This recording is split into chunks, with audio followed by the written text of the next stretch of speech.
My grandmother grew up in the slums of Prohibition-era Chicago.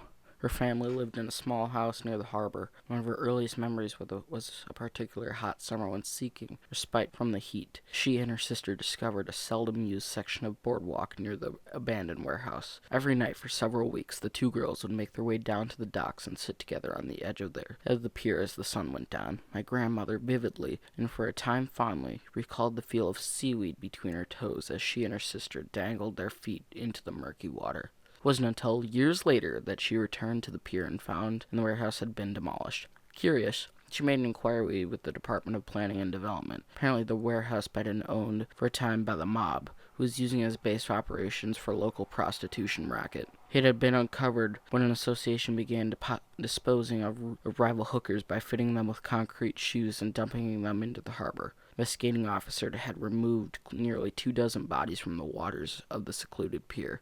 How had the bodies been discovered? A passing fisherman spotted some of the victims' hair floating on the surface of the water like seaweed.